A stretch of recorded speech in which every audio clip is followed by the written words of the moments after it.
우리 사사기 이제 17장으로 들어가는데, 사사기는 크게 세 토막으로 나누어져 있습니다. 1, 2장은 서론 부분이죠. 그리고 3장서부터 지난 시간까지 16장까지 살펴본 내용이 본론입니다. 본론의 주된 내용은 하나님이 자기 백성 이스라엘을 빚고 다듬고 고치기 위해서 계속 외부 세력의 억압 속에, 역사의 고난 속에 자기 백성을 던져놓습니다. 그리고 또 부르짖게 만들어서 불완전하지만 부족한 사사들을 통해 하나님이 어떻게 이 백성들을 구원하시는가를 증명해 오셨습니다. 그러면서 사람들의 마음속에는 온전한 사사는 없을까? 조금 더 나은 사사는 없을까? 하면서 계속 그들의 시선을 오실 그리스도에게로 초점을 모아갑니다. 그러다가 이제 17장은 결론부입니다.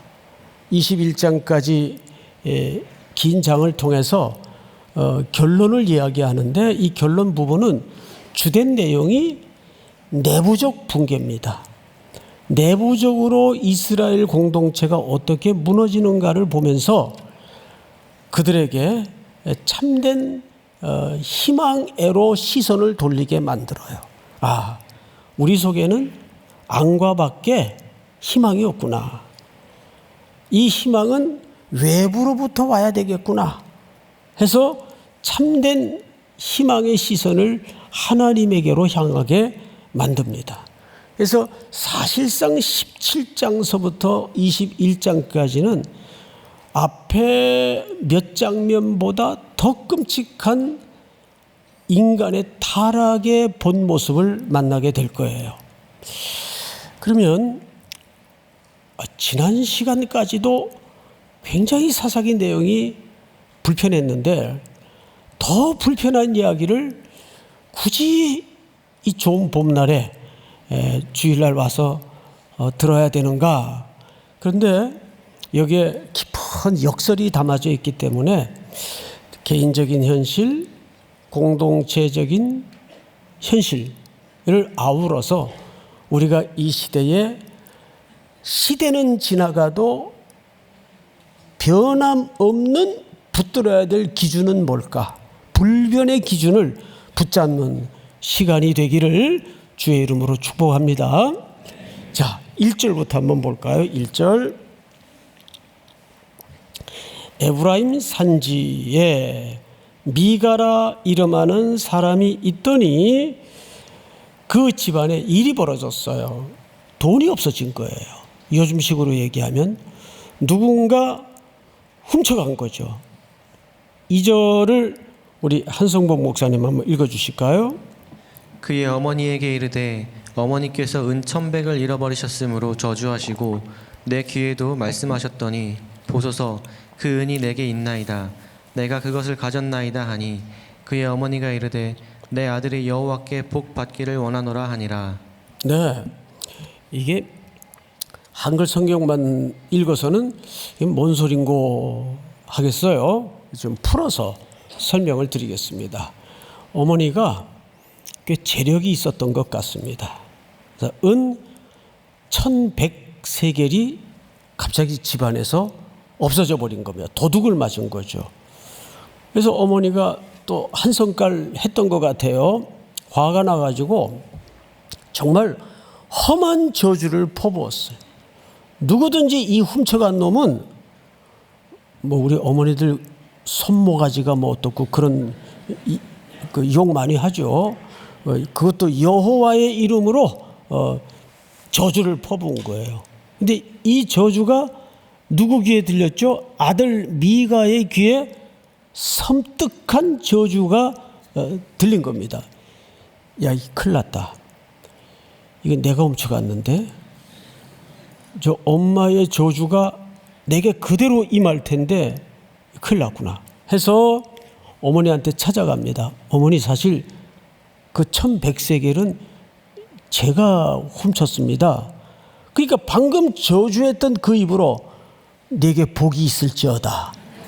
한 입으로 하나님의 이름으로 한 저주를 금방 바꾸어서 그것이 자기 아들의 문제가 되니까 축복으로 바꿔버립니다.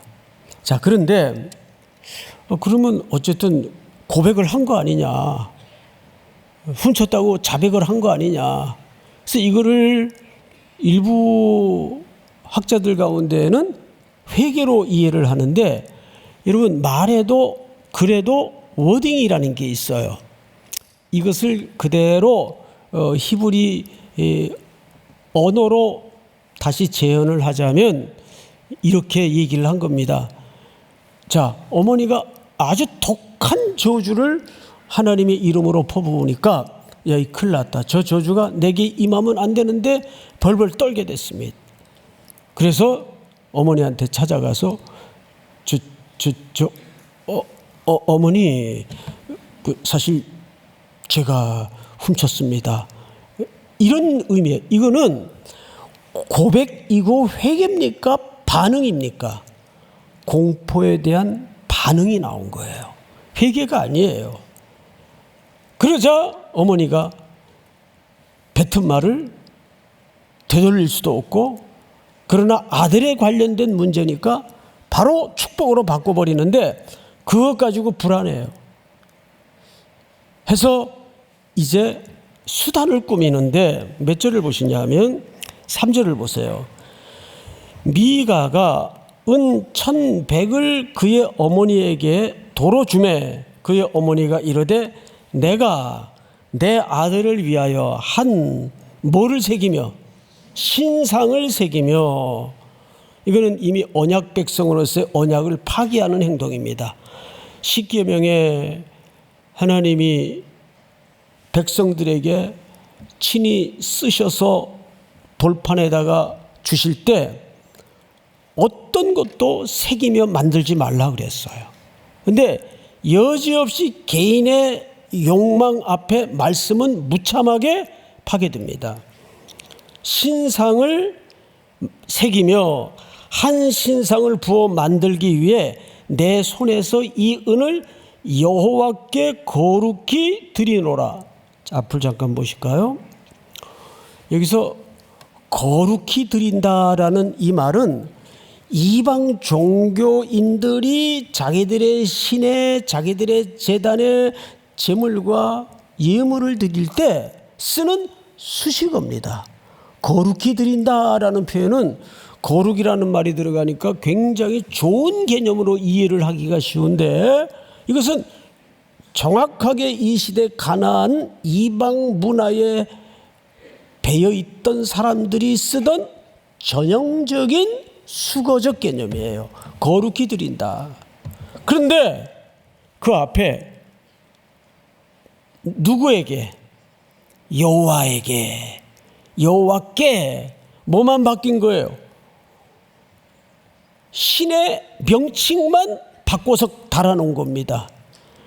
이것은 여호와를 자기네들이 섬기는 여러 신 중에 한 분으로 밖에는 취급을 안 하는 하나님의 영광을 전락시키는 행위예요. 동시에 여기에서 뭐가 벌어지냐면 혼합주의가 벌어집니다. 혼합주의. 그래서 사도행전에도 보면 귀신 들린 여종에 들어간 귀신도 진리에 대해서, 거룩에 대해서 얘기를 해요. 그러니까 사도 바울이 그걸 괴로워해요. 왜 괴로워했을까요? 그런 잘못된 이방 교도들의 언어 속에 진리가 들어갈 때 어떻게 될 가능성이 높을까요? 혼죄되고 섞일 가능성이 높기 때문에. 여기서는 혼합주의가 이미 벌어진 겁니다. 내게 유익이 된다면야 뭐 이방의 풍습이든 어쨌든 하나님의 이름만 갖다 붙이면 되지 뭐. 그때부터 더 이상 기독교는 하나의 수단이 되는 겁니다. 복음은 그들의 욕망을 분출시키기 위한 수단이 돼버리고 마는 거죠. 성경을 다시 보십시다. 그래서 여기 3절을 보시면 여호와께 거룩히 드리노라. 그러므로 내가 이제 은을 내게 도로 주리라. 4절 다 같이 읽습니다. 시작. 미가가 그 은을 그의 어머니에게로 도로 주었으므로 어머니가 그 은 200을 가져다 은장색에게 주어 한 신상을 새기고 한 신상을 부어 만들었더니 그 신상이 미가의 집에 있더라. 그 사람 미가에게 신당이 있으므로 이미 집안에는 신당이 있어요. 그가 에봇과 드라빔을 만들고 한 아들을 세워 그의 제사장으로 삼았더라. 개인 제사장을 채용을 한 겁니다. 자, 이제 종교적으로는 완벽하게 프로젝트상 세팅이 다 됐어요. 자, 집안에 이제 신당이 이미 있었어요. 그리고 신상을 만들어 새겼습니다. 또 드라빔을 넣었어요. 이 드라빔은 가나안 이방 종교의 가정 수호신입니다. 그리고 제사장들만이 거룩히 입을 제사장 의복을 복사판으로 만들어 가지고 딱 가운까지 걸쳐 입었습니다. 겉으로 볼 때는 완벽한 세팅이 이루어진 겁니다. 게다가 절대 어려웠던 제사장까지 채용이 됐어요. 이 제사장은 어떻게 채용이 됐는가를 한번 보십시다. 7절 보기 전에 6절 여러분들 한번 같이 읽어볼까요? 시작. 그때에는 이스라엘에 왕이 없었으므로 사람마다 자기 소견에 옳은 대로 행하였더라. 네, 그때에 이스라엘에 왕이 없었으므로 사람들이 자기 소견에 옳은 대로 행하였더라. 이 불편한 문장은 사실상 인류의 역사를 꿰뚫는 굉장히 통찰력 있는 표현이에요. 사사기는 이 문장으로 끝이 납니다. 21장 25절 마지막 절을 한번 볼까요? 시작. 그때에 이스라엘에 왕이 없으므로 사람이 각기 자기의 소견에 옳은 대로 행하였더라. 여기서 주목할 것은 사람들이 각기 자기 소견에 무엇대로 옳은 대로 행하였더라. 이 옳다라는 말이 이 원문에는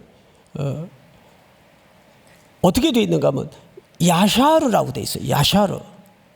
근데 이 야샤르라는 말이 사실 무엇과도 교대로 쓸 수 있는 표현인가 하면 창세기 1장에 하나님이 세상을 창조하시고 늘 매일 반복해서 하셨던 말씀이 뭐예요? 보시기에 좋았더라. 그런데 창세기에 보시기에 좋았더라는 주어가 누굽니까? 하나님이. 근데 사사기에 이 옳은 대로 또는 좋았더라라는 의미로 해석할 수 있는 이 표현의 주어는 누굽니까? 사람이에요. 사람이 보기에 좋았더라. 우리 공동체의 현실적인 얘기를 좀 할까요? 우리 이제 청빙이 다시 시작이 됐습니다. 기도에 많이 나오세요? 근데 문제는 우리 이 청빙 과정을 통해서 우리가 새롭게 교정되지 않으면 안 될 게 하나 있습니다. 보통 청빙은 그 교회의 필요와 시대의 적절성과 또 시대의 패턴과 이런 기준에서 사람을 모시려고 찾는 경우가 많아요. 그리고 이력서 받고 추천에 의해서 서류 검토하고 그분이 익숙하고 잘 하시는 설교 몇 편 들어보고 이렇게 모시는 경우가 결정하는 경우가 많죠. 그런 과정이 무의미하다는 말은 아니에요.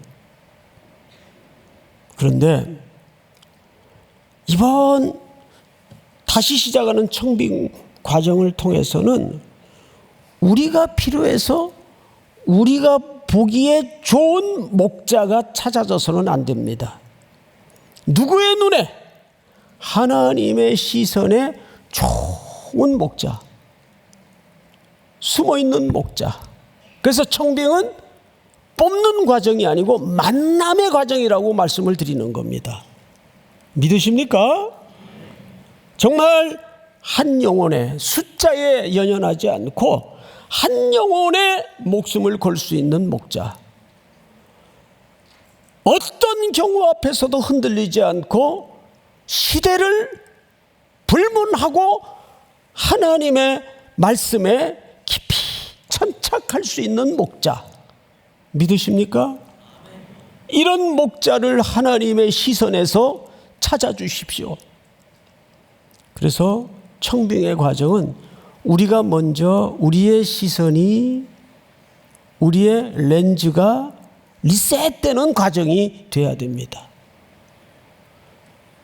인류의 역사가 에덴의 타락이 왜 시작이 되었습니까? 보암직도 하고 먹음직도 하고 탐스럽기도 하여. 기억나시죠? 어떤 시선을 가졌느냐가 문제예요. 이것은 단지 공동체적인 과제의 문제에 국한된 문제일까요? 내 개인의 삶. 우리가 보기에는 왜 하필 저런 사람을?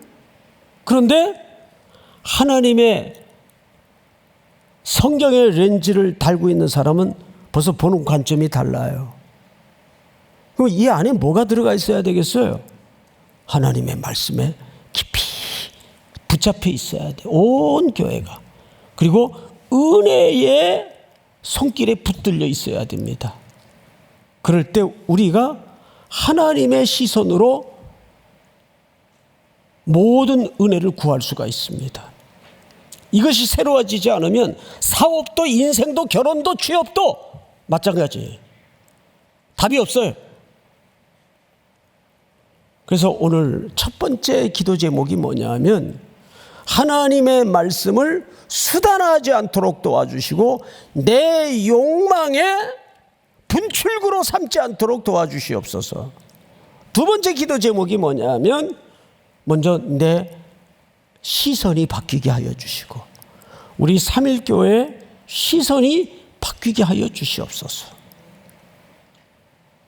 그런 청빙으로 준비되기를 축복합니다.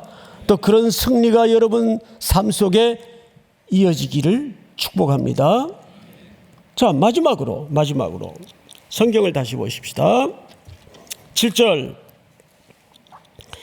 유다 가족에 속한 유다 베들레헴의 한 청년이 있었으니 그는 어느 지파 사람입니까? 레위 사람이에요. 레위 사람으로서 거기서 거류하였더라. 베들레헴에 살았어요. 자, 그런데 이 레위 사람은 도대체 어떤 사람들이고 뭐 하는 사람들이냐? 우리 성경을 몇 구절 한번 확인해 보십시다. 우리 한 목사님 한번 읽어주시기 바랍니다.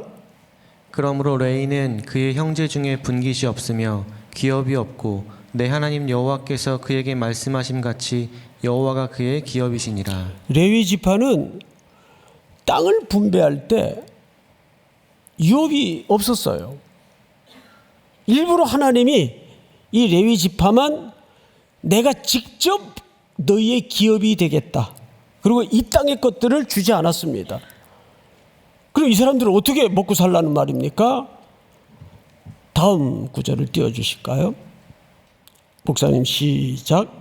이스라엘 자손에게 명령하여 그들이 받은 기업에서 레위인에게 거주할 성읍들을 주게 하고 너희는 또 그 성읍들을 두르고 있는 초장을 레위인에게 주어서 성읍은 그들의 거처가 되게 하고 초장은 그들의 재산인 가축과 짐승들을 둘 곳이 되게 할 것이라. 무슨 얘기냐 하면 이 땅에 기업이 없는 사람들이니까 그 성읍 사람들이 이 사람들의 생계와 모든 것들을 책임지도록 했단 말이에요. 그게 당연한 거고. 그러면 이 레위 사람들은 다음 구절을 한번 띄워주실까요? 이스라엘 온 땅 어느 성읍에든지 거주하는 레위인이 간절한 소원이 있어 그가 사는 곳을 떠날지라도 어디로 가야 됩니까?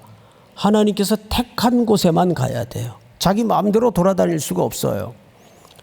여호와 앞에 선 그의 모든 형제 레위인과 같이 그의 하나님 여호와 이름으로 섬길 수 있나니. 다음 구절 올려주실까요?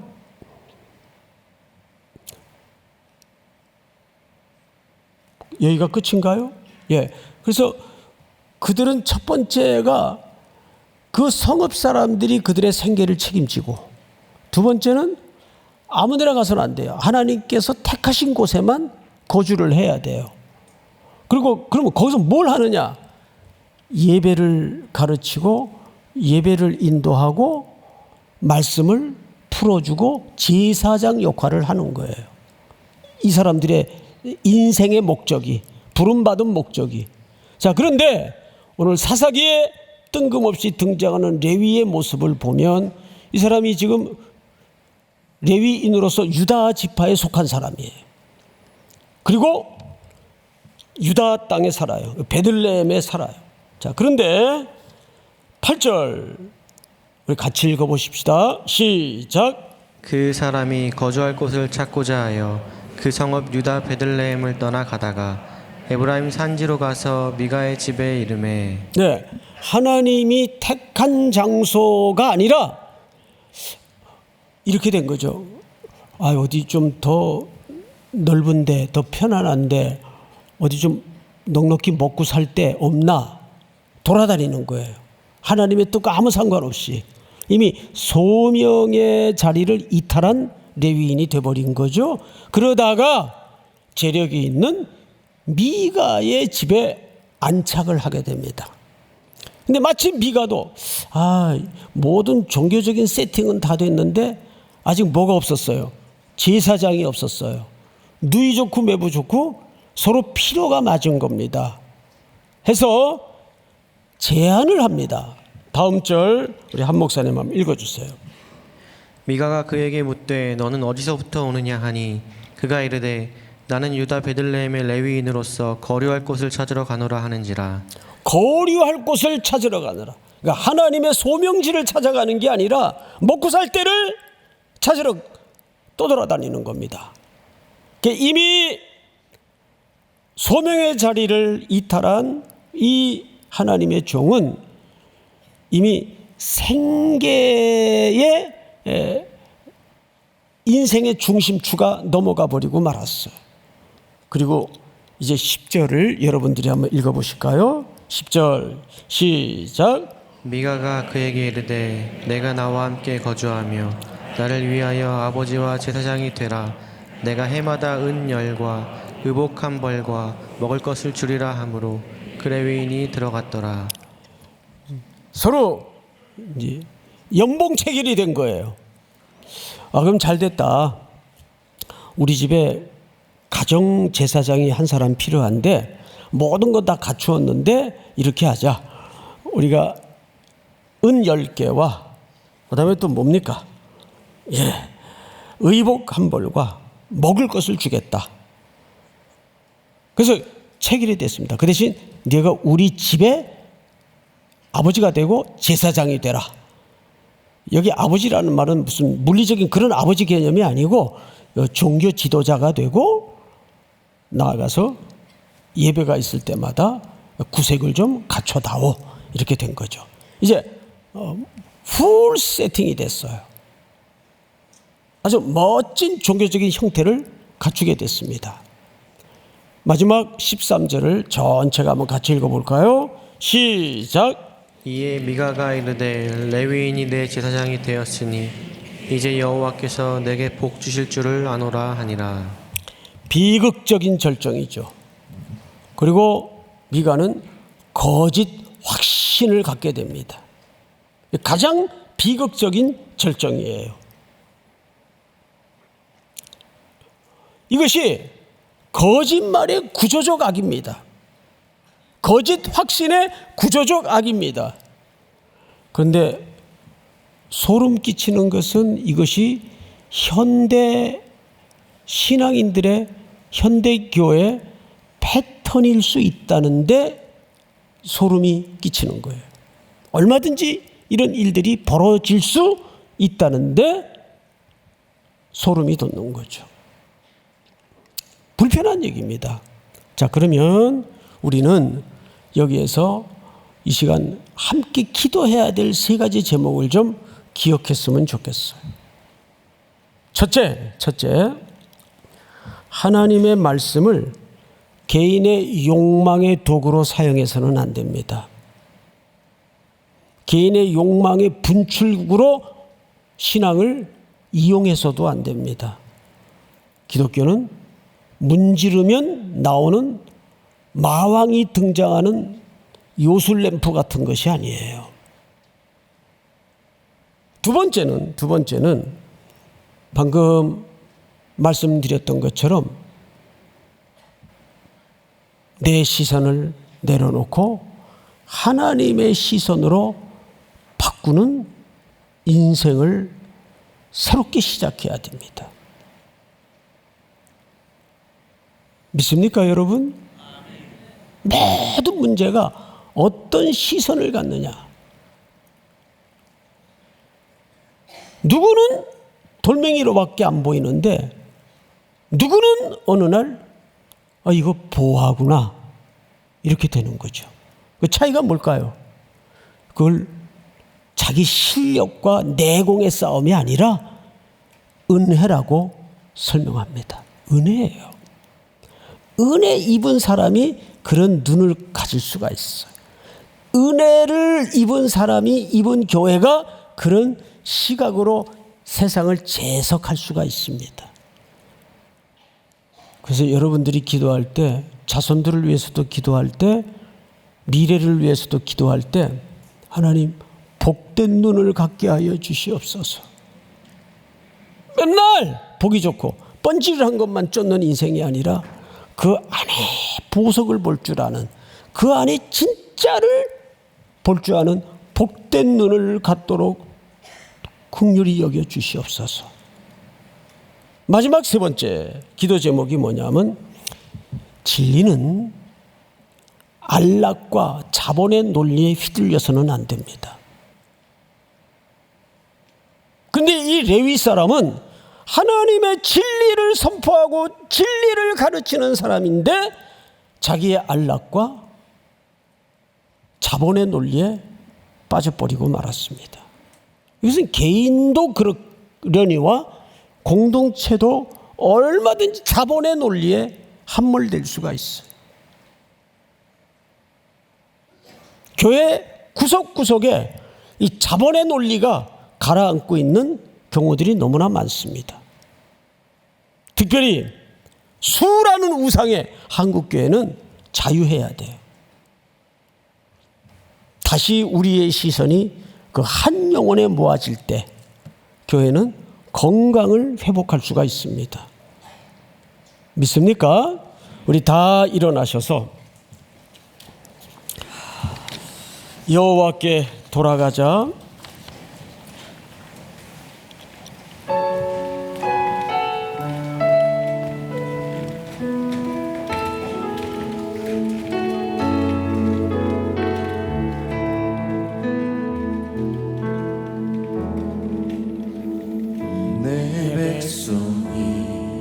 나를 떠나 돌아섰지만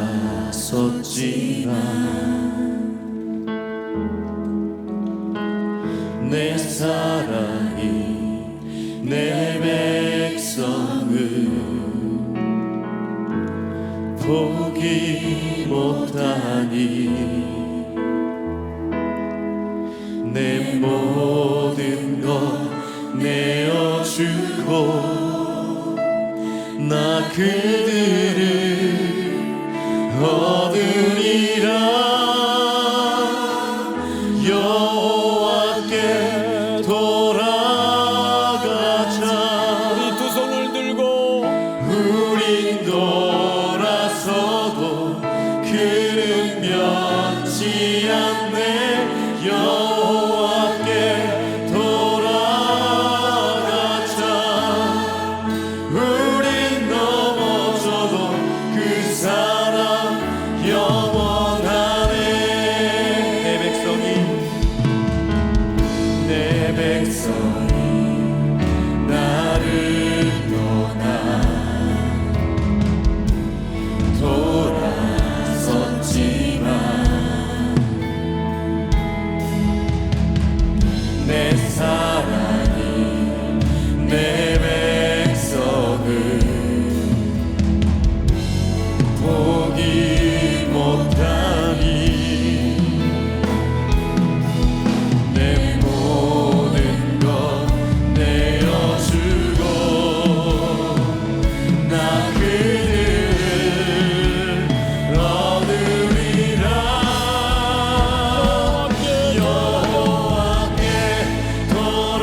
서신 채로 기도합니다. 주신 말씀 붙잡고 세 가지 제목을 놓고 기도합니다. 우리의 신앙을 욕망의 도구로 사용되지 않도록 도와주시옵소서.